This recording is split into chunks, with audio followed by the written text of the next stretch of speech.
大家好，欢迎来到听书学史。这次我想给大家介绍一本书，书名是《舍弃即自由，重获自我时间的高效生活法》。我们马上开始吧。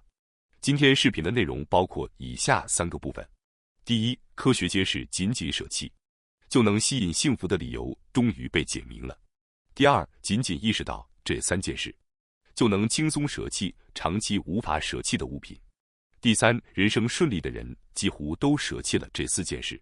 首先是第一部分，科学揭示仅仅舍弃就能吸引幸福的理由终于被解明了。第一点，舍弃的巨大好处，让你的人生自然吸引正确的选择。根据本书作者的说法，通过舍弃人生中的某些事物，我们的生活会变得更加丰富。那么，舍弃到底会给我们的生活带来哪些积极影响呢？世界上存在一些对人生影响巨大的关键资源，比如金钱。没有钱，我们无法维持生活。与金钱同样重要，对人生影响巨大的有限资源还有时间。时间和金钱一样有限，而如何使用时间，会极大地改变人生。大家觉得，时间和金钱哪个更重要呢？本书作者认为，时间远比金钱重要。原因很简单，时间能创造金钱，不管是劳动还是投资，都需要花费时间才能获得收益。反过来，你无法用钱去直接增加时间，所以，相比金钱，时间的价值更高。我们把时间花在哪里，会极大影响人生，尤其是你能集中注意力的时间，会对你的表现产生决定性影响。家务或日常生活也同样适用。集中力和时间都是有限的，如果想让人生更丰富，就需要舍弃不必要的、不该做的事情，把精力全部投入到真正重要的事情上。假设你的集中力是100，那么其中有多少被浪费在你不想做的或不必要的事情上呢？如果浪费了80，那么你的人生就会离应有的最佳状态很远。所以，为了接近最佳状态100，必须立即舍弃那些不该做的事。舍弃还有另一个好处，空白空间的产生。当你停止做那些不必要的事情时，时间会突然空出来，这时，新的意识变化就会产生。本书作者称之为心灵的真空状态。物理学中，能量会从高处流向低处。当真空状态出现时，能量会被吸引过来。这个特性同样适用于我们的人生。舍弃不必要的事情，会在心中形成真空状态，新的创意和机会自然会被吸引过来。舍弃还有另一个重要意义，环境影响集中力。大家有没有过这样的体验？同样的事情，在不同地方做，效率不同。有的人在家更集中，有的人在咖啡馆更集中。环境会极大影响我们的表现。如果你一直待在不适合自己的地方，那么舍弃那个地方，可能会让人生变得更丰富。如果你一直待在不该待的地方，把有限的时间投入到不必要的事情上，就永远无法获得真正想要的人生。第二点，舍弃的巨大好处，优先考虑未来的自己。你可以把未来的自己置于过去的自己之上。那么，我们该如何舍弃那些不该做的事情呢？其实，很多人可能根本不清楚自己应该舍弃什么。人生中，有些事情是应该舍弃的，也有些事情是不宜舍弃的。有些东西，你内心其实很想舍弃，但现实原因让你无法舍弃。现在听到这里的你们，可能很多人都是为了金钱或者生活，不得已而去做工作或家务。但是，如果因为不想做就全部舍弃，会怎么样呢？生活就维持不下去了。可见，要判断什么该舍弃，什么不该舍弃，其实非常难。在这种情况下，本书作者提出了一个思考方法，问自己：如果人生就这样继续下去，你真的会幸福吗？如果答案是现在这样就很幸福，那就不需要舍弃任何东西。但如果你的内心涌现出不想再这样下去，现在不幸福的感觉，那就是需要舍弃某些东西的信号。如果你对现在的人生不满意，无法感受到幸福，那么正是因为不舍弃，才让人生停滞不前。大胆地舍弃某些东西，人生可能会向更好的方向发展。不过，本书作者也提醒，这种想法不是最优的，原因是正如前面提到的，人类通过舍弃创造出空白，而新的东西会自然进入这个空白。在舍弃之前，我们无法准确想象未来会出现什么，即便事先预测下一步会出现什么，也未必是最适合你的。因此，即使没有明确的预见，先尝试舍弃一次才是重要的。可以先从小处开始，尝试舍弃一些东西，为心灵创造空白，这样真正应该进入你生活的东西就会自然到来。建议先从小的舍弃练习开始，在日常生活中重复小步骤，积累舍弃后获得某种收获的经验，这样你对舍弃的焦虑和恐惧会逐渐减少。接下来，第3个要介绍的舍弃巨大好处是舍弃半途而废的东西，可以获得更好的东西。书中作者提到，舍弃有2种方式：水平移动和垂直移动。举例说明可能更容易理解。比如，一个销售人员觉得现在的公司不合适，想换到另一家公司做销售。在这种情况下，职位本身没变，只是换了工作地点，这就是水平移动，就像在同一层楼换了一个房间。但是作者认为，这并不算真正的舍弃，因为只是换了地方，状态仍然没变。真正能改善人生的是垂直移动，即通过舍弃某些东西，迈向下一个阶段。继续上面的例子，销售人员不是换公司，而是放弃销售工作，挑战完全不同的职业，这才是垂直移动。相比之下，水平移动不能算是真正的舍弃。所以要记住，舍弃是为了让人生更丰富，而不是仅仅在不同地点维持相同状态。当然，有些人会担心舍弃了之前的努力会不会白费，比如你积累的销售技能，舍弃会不会太可惜？当我们想放弃长期坚持的事情时，会产生沉没成本心理效应。沉没成本效应是指不想浪费已投入的成本，从而无法做出理性判断。结果是，本应舍弃的事情，我们仍然继续投入时间和精力。很多人对此应该有深刻体会吧。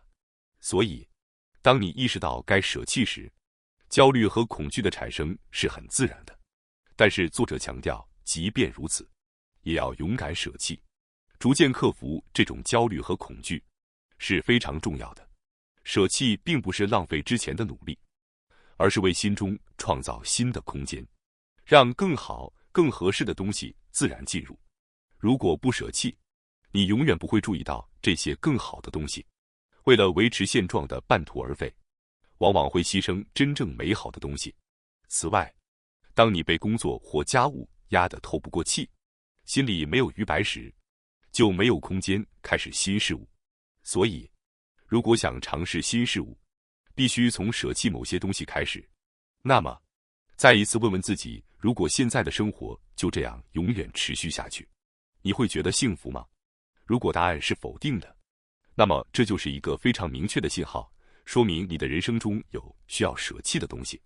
接下来要介绍的第4个舍弃的巨大好处是，你可以活出属于自己的生活，而不是别人的人生。提到舍弃，很多人可能会以为必须一口气把所有东西都舍弃掉。但是，本书作者指出，其实并不需要全部舍弃，即便只是部分舍弃，也可能对你的人生产生积极影响。所以，舍弃这件事不必看得那么严重，也不必犹豫，只要抱着先尝试舍弃一点点的心态就可以了。比如，有人喜欢喝酒，确实很难戒掉。这个人每天在酒上花费了大量时间和金钱，也一直在纠结是时候戒掉了。但如果想着一旦戒掉就永远不能再喝，心理上就会非常害怕，很难做出决定。这种情况下，也不需要全部戒掉，部分舍弃也是一种选择。例如，可以规定偶尔可以喝酒，或者只在庆祝时喝酒，这样的方式就可以。或者采取逐步戒酒的方法，先设定休息日，然后逐渐增加休息日的数量。通过这种部分舍弃，也会在生活中产生空白，从而让新的东西进入。当你对这些新的事物产生兴趣或找到价值时，你自然就能增加休息日，最终甚至可能完全戒掉酒。所以，在最初阶段，并不需要一次性彻底舍弃所有东西。人生本身就是连续不断的选择，选择做什么工作，放弃什么工作，选择与谁交往，不交往。每一个选择都在塑造我们的人生，而其中一个真正重要的选择就是舍弃。为什么呢？因为不舍弃而抱怨自己人生的人，很多都不是活出自己选择的人生，而是活在别人为他们选择的人生里。现在感到完全不幸福的人，请问你们真的在活出自己选择的人生吗？还是在按他人的选择生活呢？如果你想获得真正属于自己的生活，就必须做出舍弃的选择。如果一直生活在别人为你决定的人生中，害怕舍弃而不去追求自己真正想走的人生，你真的能感到满足吗？舍弃意味着放下别人安排的生活方式，重新由你自己去选择人生。接下来是第二部分，仅仅意识到这3件事，就能轻松舍弃长期无法舍弃的物品。通过前面的一句话，我们明白了舍弃能够让我们的生活更加丰富。关于舍弃的各种好处，你们应该在脑子里已经理解了吧？然而，即便如此，很多人认为中途舍弃或放弃是错误的。这种想法导致很多人会放弃尝试，自认为反正我舍不得，于是就干脆放弃了。因此，我们将讲解如何摆脱舍不得的心理障碍。首先要介绍的一个技巧是，想要高效舍弃，就像那些非舍不可才能生存的野生动物学习。那么，大家知道动物在舍弃方面非常擅长吗？动物依靠本能生存，如果面前有障碍物，它们会毫不犹豫地绕开。如果在自己的领地寻找食物却找不到，它们会果断放弃这个地方，迅速迁移去别处寻找。有生物学研究表明，耐心过强的鸟类反而生存率较低，这是因为当动物过于耐心时，它们会持续挑战成功几率很低的事情。如果把全部资源都投入到努力却得不到回报的事情上，这个生物就可能无情的死亡。因此，动物为了生存，自然而然地选择舍弃。舍弃对他们来说直接关系到生命。但人类呢？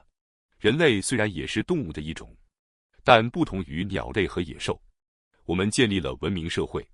人类通过语言交流，具备社会治理和理性，是社会性动物。因此，我们往往很难选择舍弃。然而，不舍弃这份工作可能会导致长期承受压力，身体状况恶化，甚至缩短寿命。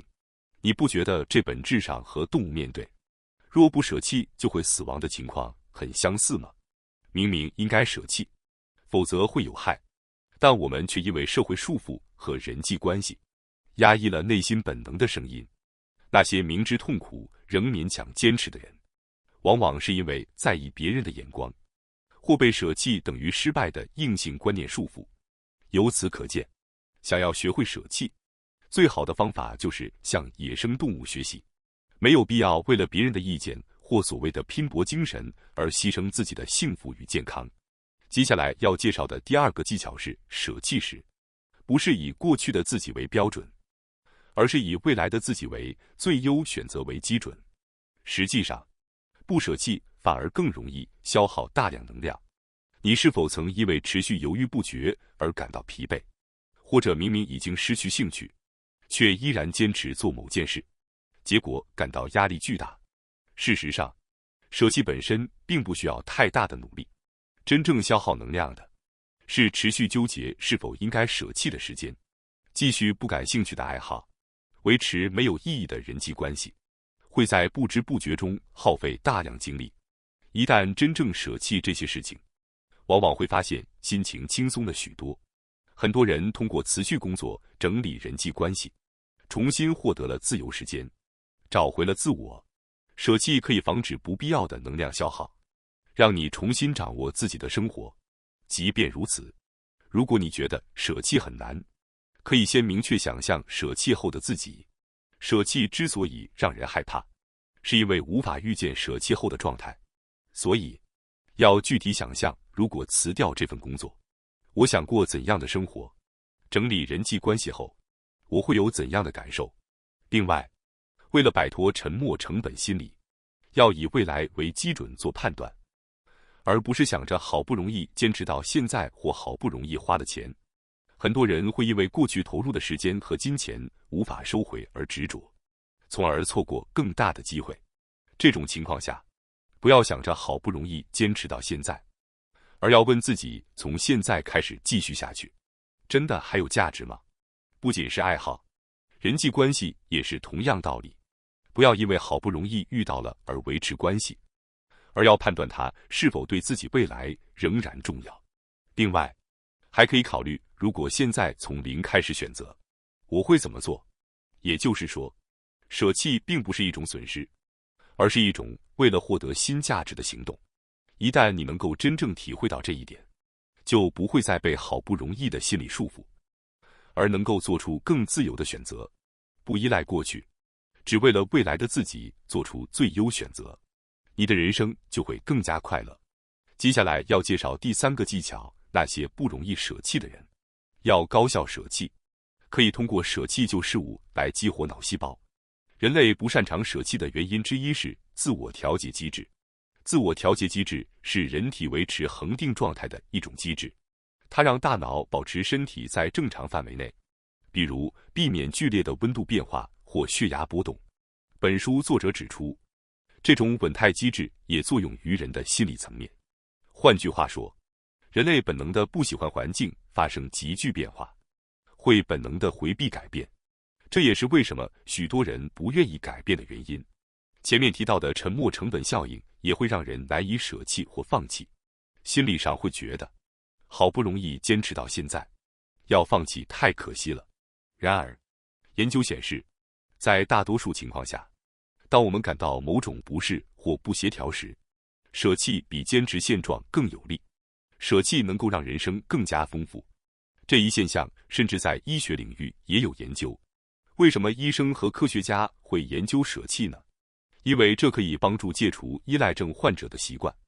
依赖症患者无法戒掉酒精、毒品等物质。如果能理解人类在放弃某件事时大脑中发生的机制，就有可能在未来让依赖症患者戒掉特定行为。脑科学研究表明，当大脑习惯了某个任务，并确信按相同方式操作就能得到同样结果时，神经细胞的活动会下降。相反，当给予大脑新的、困难的任务时，神经细胞会重新活化。也就是说，我们习惯了某件事，大脑就会退化。反之，当挑战新的困难时，大脑会被激活。由此可见，舍弃不必要的事物，开始新的事物，能够激活我们的脑细胞。而大脑被激活后，我们就能舍弃更多，从而进入一个良性循环。为了进入这种良性循环，哪怕是非常小的事情，只要是大脑已经习惯的，都要尝试舍弃，这非常重要。接下来是第3部分，人生顺利的人几乎都能舍弃这4件事。首先要介绍的第1件事是为了幸福，应该立即舍弃的是对过去的执念和对未来的焦虑。事实上，我们大多数的烦恼都是源于对过去的后悔和对未来的担忧。然而，当我们专注于此时此刻时，人类是不会烦恼的。这是因为人的意识就像一支箭，当它指向某个方向时，就无法同时指向其他方向。因此，只要我们能持续将意识集中在现在，我们几乎不会被烦恼困扰。那么，如何才能集中在现在呢？其中一个方法就是充分利用五感。例如，睡前仰望夜空，如果你被夜空的美景吸引，过去的后悔就无法进入你的意识。又比如，当你专注品味美食的味道时，对未来的担忧也没有空间进入你的意识。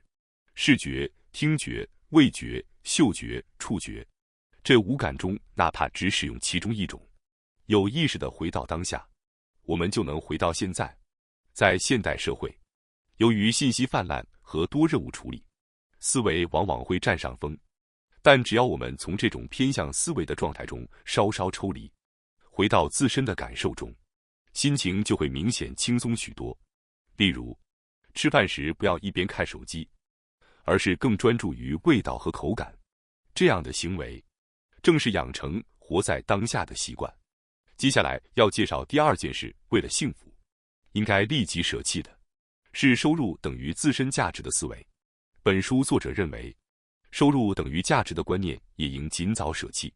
当然，生活需要收入，但被金钱支配的生活会让我们失去真正的幸福感和满足感。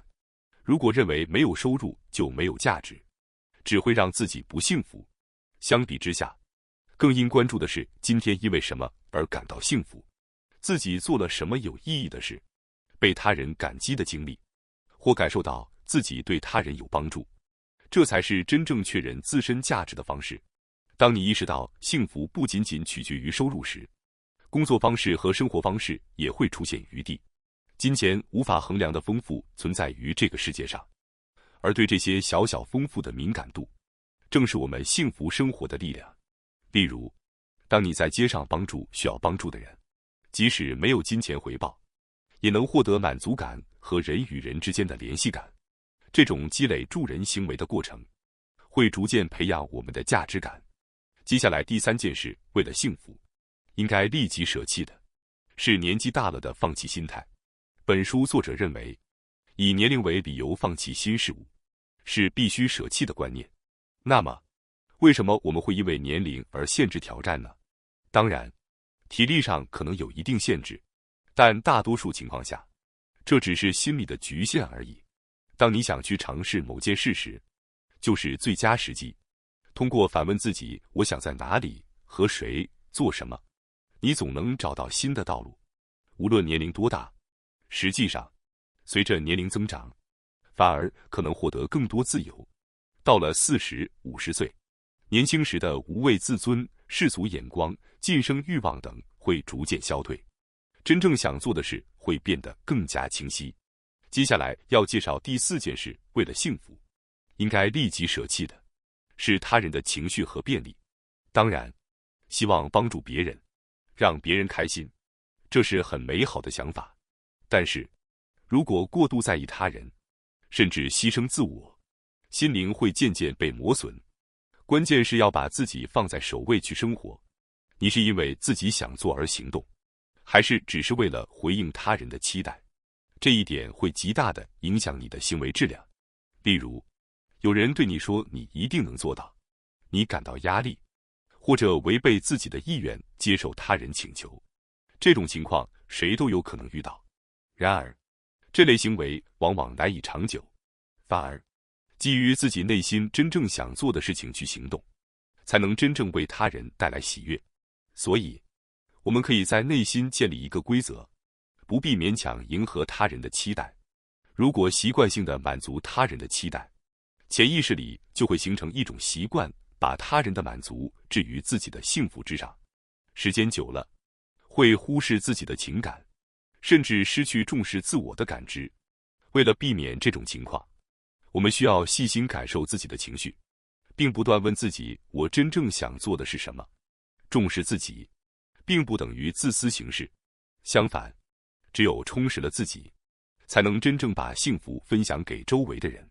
舍弃不是损失，而是一种获得，获得自由，获得内心的平静，获得真正属于自己的幸福。每一次小小的舍弃，都是向着更好生活迈出的坚实一步。让我们从现在开始，聆听内心的声音，勇敢放下那些不必要的负担，去拥抱更轻盈、更充实的人生。因为人生的美好，从来都是属于那些敢于选择、敢于舍弃的人。感谢大家收看今天的节目。如果你喜欢我们分享的内容，记得点赞、订阅并开启小铃铛通知，第一时间获取我们的更新。在下次的节目中，我们将继续为大家分享更多有益的书籍。再次感谢大家的支持，我们下期再见。